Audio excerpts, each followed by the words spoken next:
the point of the videos was that I was so afraid that if I died, because this is when we were living on Buddy Ellis, and I saw that pastor. There's like a pastor in Atlanta or somewhere that died. That was like literally like he was working with. I want to say it was Trump or somebody, but he was like doing big things. You know, like either giving a lot of money or like supporting something that mattered in the world. You know, something of good cause. And they found him. I think I sent you the screenshot. Like they found him like he had like wrecked his Mercedes convertible and like was dead like in women's clothing with like cocaine everywhere. Like he was a pastor, you know? And they found all these like, so they, when they looked in his laptop, they found like all these images of him like dressed as a woman. I want to find the picture and show it to you if you don't remember it, because it was, okay, first of all, the picture was clearly photoshopped, clearly. But he was wearing like a leopard, like that big, like a sweater, like a leopard sweater, and he had like woman hair. Like, what? I can't even, it's so fake, I can't even, my brain won't even allow me to fully grasp it to convey to you how fake it was. You know what I mean? It's so disturbing. But the fact is that this was a man who was doing good things in the world. And they found him dead with like hookers and blow, like cross-dressing, and like, no, somebody killed him, you know? And now I look back on it and I think, what if that was even fake? What if the whole, you mean, who knows? This was right about the time that Josh died. But the fact is that whether or not the whole thing was fake, whether it happened and it was clearly a setup, or that news article actually may have been fake, because that's, I'm telling you, it was just too fucking fake. Either way, it served its purpose, because it invoked fear in me. Fear that I was going to die and my children were going to never know the truth. All that fear that I had in that period of my life,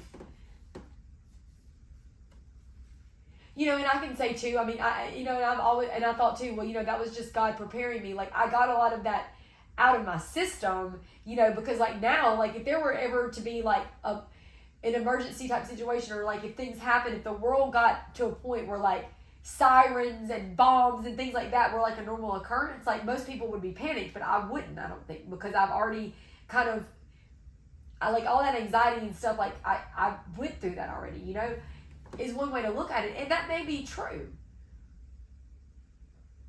But I think more than anything else, this is the peace that comes from looking to God in everything. Like, I really truly believe that because I am more sensitive to, like, I'm in tune with my emotions. I'm aware of them. And it's almost like, yes, I am more sensitive to things than most people. Most people are desensitized. Most people, so it would be like somebody that is vegan, or somebody that's always ate like an organic, like somebody that's always been like had the cleanest, freshest diet, you know? If they were to eat Taco Bell, it's probably not a stretch to say like their body's reaction to it would be a little bit different than ours, right? Like somebody that is very, someone that's not used to things being a certain way is going to have a very strong reaction to them, right? We are desensitized from those things. Our bodies are used to eating garbage day in and day out, right? And everything works like that. You know, someone that doesn't have toxic people in their lives, they're going to pick up on it real quick. They're going to go, something's wrong here. Why are you looking at me like that? Why are you doing, you know, we get desensitized to the things that we're constantly around, you know? So I I think that that's how it is. Like, I'm not desensitized. Like, my emotions, like, I am very much in touch with them. They're there, and I'm always, like, they don't guide me. They don't control me. But they are very much always a very, like, I'm very aware of them. So, that fear,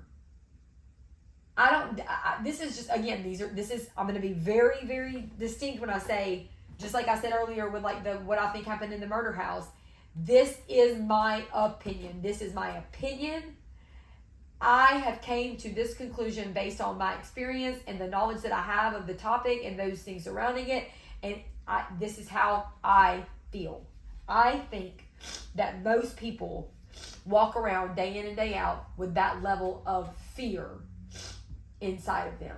I think fear is the predominant emotion that is present in most people's lives most of the time. I think, however, people are for the most part, most people are desensitized and out of touch with their emotions to the extent that they don't realize it. They have become numb to it. They have found a way to ignore it. And that's what I think. I think that because I'm not like that, the fear that I felt back then was so overwhelming. It was driving me crazy.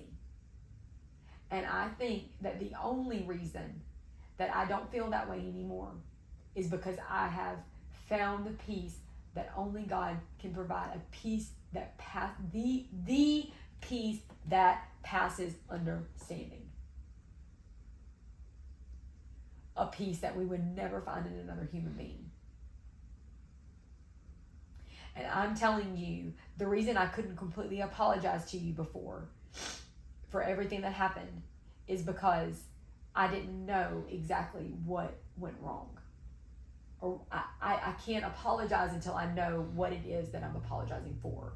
And I knew that I had done everything so carefully so that I wouldn't hurt you, so I didn't know how to apologize. And I think that although anything you might feel is valid, we have to address it. You have to find a way to work through it. Or else, if you're not going to have outbursts at me, if you're not throwing it onto me, it's in there. And that is the last thing you need. The last thing you need is more suppressed negative emotions. You are just telling yourself in that moment that if you want to keep me, you better shove that shit down.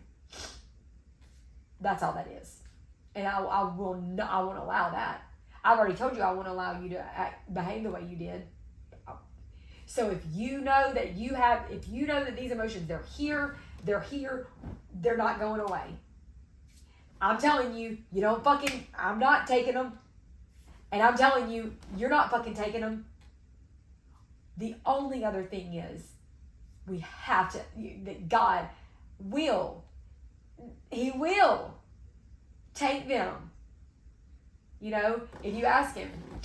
But I'm saying that my forgiveness, my confession, my sin, and the forgiveness that I'm asking for has to come from God, because that's who I sinned against. That's who I hurt. All of this could have been avoided if I would have just remembered what I already know. The only way I will ever feel comfort, the only answer, the only thing I was looking for, the only place I could find it was in God, was in Jesus Christ, who has suffered everything that we could ever suffer and more. And I'm so glad that I talked about this. I'm so glad that when I felt the way that I felt, I felt a way about you today. I'm frustrated because no matter how good I treat you, no matter how much I try to show you that, first of all, these attempts to piss me off aren't going to work. They're going to backfire on you, because you don't understand that when you hang out with Dane after work, I'm happy for you. So I'm happy that I'm hanging out with my friend. You don't like that I'm hanging out with my friend, so you think you're going to get me back by hanging out with your friend. And what you don't realize is that not only is that not going to make you feel better, But it's not going to make me mad because I want you to hang out with Dane. So I'm frustrated with you and your behavior. And rather than allow myself to be mad at you, I just put on the camera and start recording and start talking.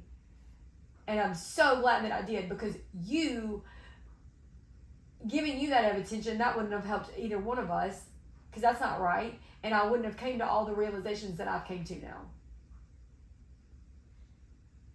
And I would be feeling right now, whatever time it is, I would be thinking, damn, I just fucking wasted my whole day. So now, sitting here, I haven't done, like, the day is just as, like, we're right where we would be. I would have still been sitting here. I know I would have been. But I wouldn't have came to these realizations that I needed to come to.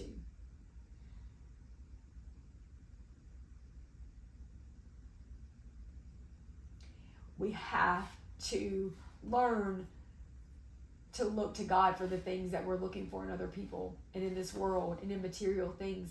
And that's, I watched a video on like the whole New Age thing, and that's the thing with New Age, is that it's this